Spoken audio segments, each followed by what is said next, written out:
If you make and sell 3D printed keychains or hype chains, this one small upgrade can completely change how your prints look and how customers react to them at markets. And you can enhance the filament that you've already spent your hard-earned money on.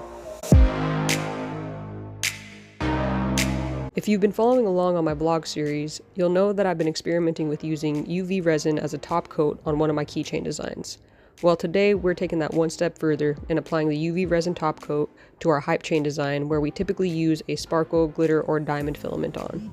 And I want to take you all along to show you how one extra step in your workflow can enhance the quality of your prints.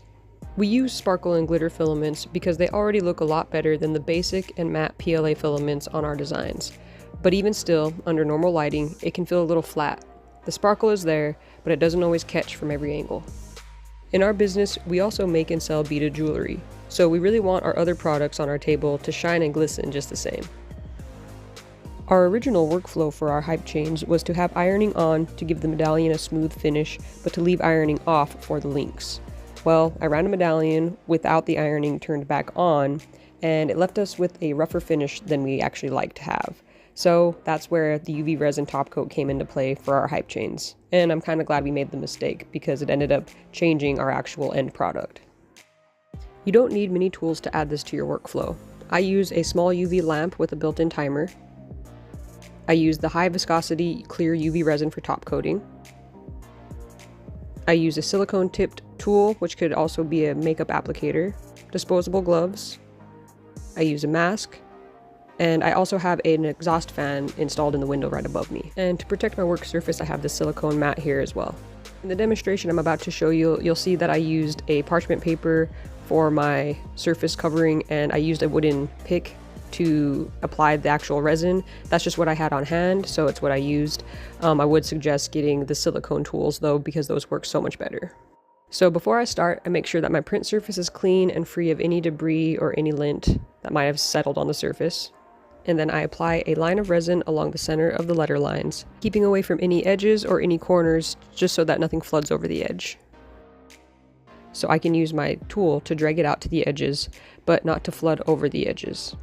This might take some practice, but it's very beginner friendly nonetheless, and it's a great little addition to your workflow to enhance your prints. The resin will fill in tiny layer lines and instantly deepen the shine and sparkle of your filaments.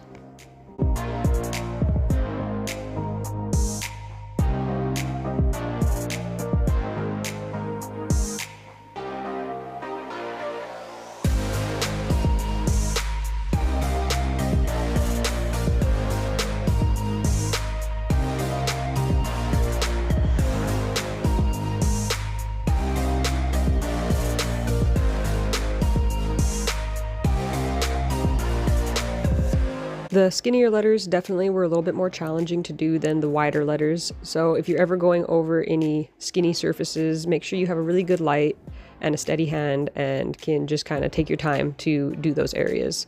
If it helps at all too, I know that putting the resin inside of a little cup and then just dipping your tool in it and kind of rubbing what's on your tool onto the print surface there can really help to avoid any of the flooding over the edges as well when it's a really skinny surface.